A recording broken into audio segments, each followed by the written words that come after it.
Hey guys, welcome back to another video. Today we're going to be going over a hypothetical situation, which I wouldn't really call hypothetical because it's looking like a very realistic possibility, in which how the electoral map would look like in 2024 between Trump and Harris if World War III were to be the October surprise. But before we get on with this map, make sure you guys are subscribed, click the bell so you don't miss out on my content, press like button, share this video. Don't forget, if you are interested, we have memberships. You can find the link to that in the description section. Now I know Alan Lickman always says that the October surprise is the biggest myth, but like since when have we ever had World War III as an October surprise? Basically, not really. We never really had that before. So I do think that would not really be considered a myth if that were to happen. I wouldn't really call this hypothetical because of what's going on around the globe. If you just take a look at what's happening, you would understand what I'm talking about. So if World War III were to happen, what this map would look like. So let's begin.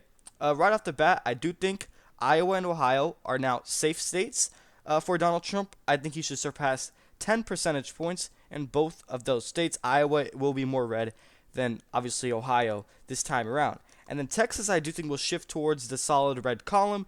He will get double digits in the state as well as Florida, especially in an October surprise World War III if it were to break out scenario, especially with the Hispanic vote in both of these states. Cuban Americans in Florida specifically are really trending towards the right. You take a look at Miami-Dade County, it flipped to DeSantis in the midterms back in 2022 from blue to red.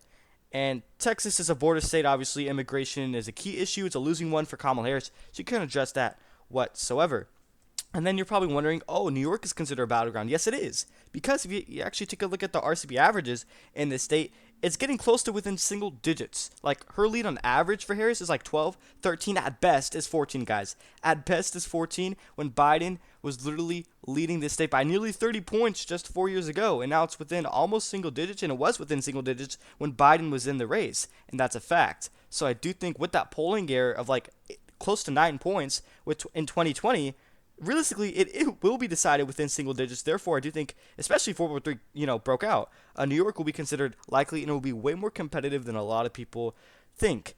And I also do think that no matter what, Colorado is going to be, likely for Kamala Harris, even if the October surprise of World War III were to happen scenario. I just think the state's kind of a lost cause for Trump at this point. It's just shifting too far to the left. It is getting bluer. I do think that maybe what happened with Aurora could maybe, narrow down the margins, but still, I don't think that's going to do anything.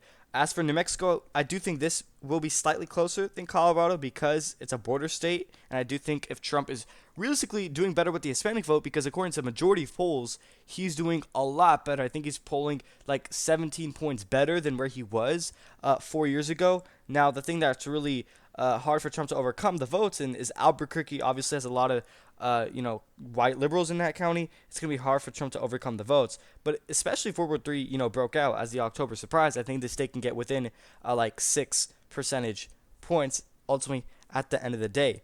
And I also do think that, Nevada, Arizona, and Georgia would go to Donald Trump. Nevada by a lean margin, Arizona by a likely one, because when Joe Biden was in the race, and I don't want to compare, Kamala to Biden, but apparently that Kamala Harris is polling worse than Hillary Clinton. And in some states, obviously, she's doing better than Joe Biden. But still, the fact that she's doing worse than Hillary Clinton, I do think that Trump is going to win Nevada. Obviously, because Clinton won it by 2, and Joe Biden did not improve on, her margin at all. Back in 2020, the state's shifting towards the right. I have Trump winning Washoe County, doing tremendous in the Vegas area, Clark County, among Hispanic voters as well. So I do think he's going to flip that state, especially if World War III were to break out. And as for Arizona, just like Texas, it's a border state. I do think Trump is going to flip Maricopa County.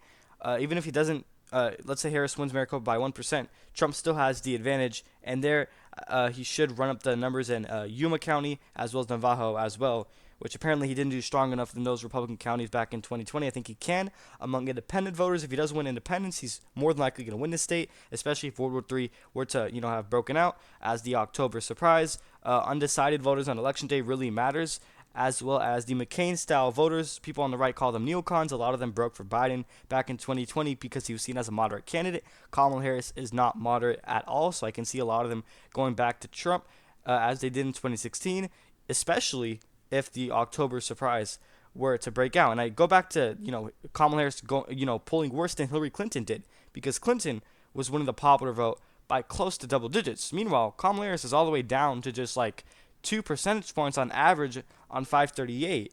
Therefore, if Trump won Arizona by 3 points against Clinton, and Kamala's polling worse than Clinton, then he's gonna win Arizona by more than three. That when he did that in 2016, that's what I'm trying to say.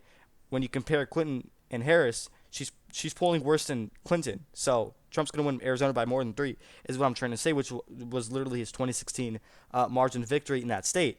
And as for Georgia, I do expect Trump to win it by a likely margin of around 5 percentage points, which, by the way, he was polling above 5 points when Biden was in the race, so it's definitely not impossible, especially if World War III were to break out as the October surprise. I do think because Trump is polling close to, around 20 points among African American voters, I do think he is going to win Georgia, especially if Kamala does not run up the numbers, if she does not have, high turnout in Atlanta, the metropolitan area, the suburbs especially, then she has no, way to make this state even close, especially if World War III were to break out. I mean, it's going to be close no matter what, but still, there's no path for her to win the state of Georgia if it's not through Atlanta, if you know what I'm trying to say. And also, Brian Kemp has passed election day laws and will, regarding absentee ballots in which they have to be submitted by 8 p.m. and it won't be taken in any later. The state will also be called faster and will go to Donald Trump's benefit. As for North Carolina, I know Mark Robinson, his scandals is really dragging down the margins, but it's not going to be close at all if World War III were to break out, because who's the incumbent presidency? Obviously, it's Kamala Harris as the incumbent vice president. It's not going to look good for her if we were to have a world war as the October surprise. And North Carolina is one of the typically more redder states. I had voted to the right of Georgia and Arizona back in 2020. The reason why I have it slightly closer than Georgia is because obviously the Mark Robinson scandals, and obviously Georgia was actually more redder than North Carolina was in 2016. I'm not trying to compare this election to 2016, but it's really interesting that Kamala's polling worse than Hillary Clinton, which in my opinion, maybe there's a huge polling error and Trump literally gets way more than 300 electoral votes. And it probably would happen if World War III were to break out.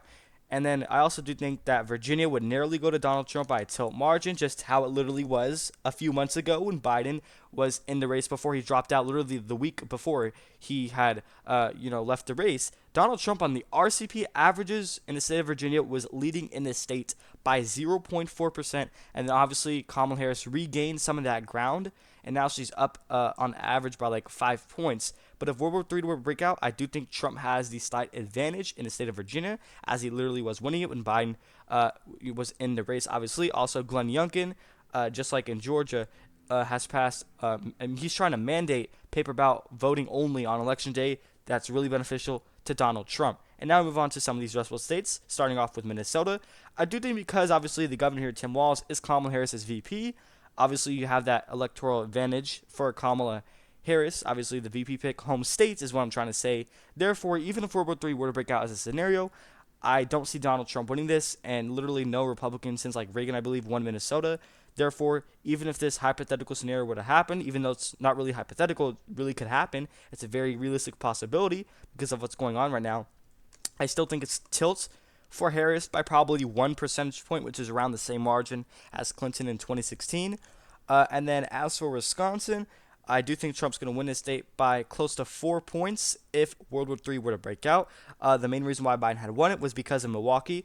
Other than that, if Kamala does not have skyrocket turnout in Milwaukee County, she's not going to win this state. I think Trump's going to flip Door County and have skyrocket turnout in Green Bay as well. It's going to come down to those 20,000 voters that Biden had ultimately originally won the state by.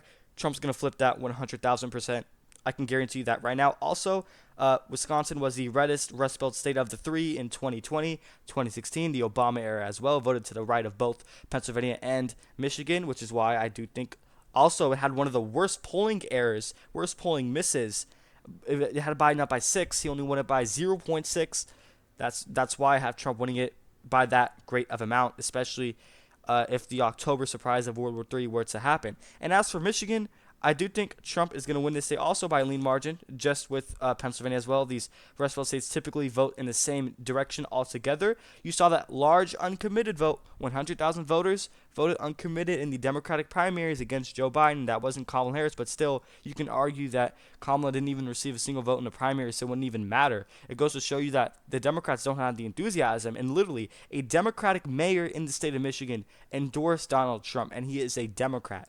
And that is not good news for Kamala Harris whatsoever. I do think if she does poorly, which she probably is in Dearborn, Michigan, which is supposed to be a blue county, by the way, then, she's probably going to lose the state with a large uncommitted vote. I think it really is going to hurt her, especially if World War III were to break out. And then as for Pennsylvania, according to the polls, this state's actually going to vote to the right of both Wisconsin and Michigan, which is pretty surprising because Wisconsin's supposed to vote to the right of Pennsylvania, obviously. But as of right now, Trump has the best shot in Pennsylvania according to the polls, which is the main reason why I have him winning it. I do think he's going to flip Erie County, Northampton County as well. And he doesn't necessarily have to win Centre County, but I think he can do better, especially because obviously he got shot at Butler County, which is right next door to Centre, and Pittsburgh as well, which is why I think there's a possibility Trump can do better than in recent years past compared in some of these stronghold Democratic counties like Pittsburgh and Philadelphia. The suburbs are really important. I think the suburbs really would decide this election. And then as for New Hampshire, the last and final state before we end off this video, I do think Trump would be the narrow victor in this state. Now, surprisingly, according to the polls, which I think they're garbage, New Hampshire is probably one of the more bluer states, considered toss-up or battleground. Obviously, New Hampshire is more blue than Minnesota, according to the polls. But this is when I think the polls become bad. Because if World War III were to break out, and Kamala's polling worse than Hillary Clinton in 2016, and Clinton won New Hampshire by just about 1%.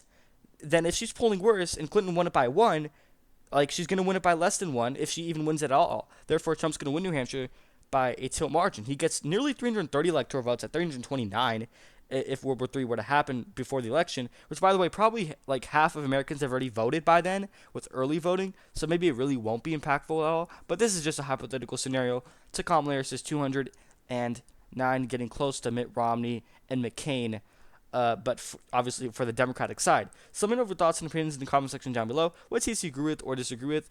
And do you think there will be an October surprise of World War III? Why or why not? One last final reminder to subscribe, click the bell so you don't miss all my content, press the like button, share this video. We do have memberships, you can find the links to that in the description section if you aren't interested. That's pretty much it. Thank you everyone for watching.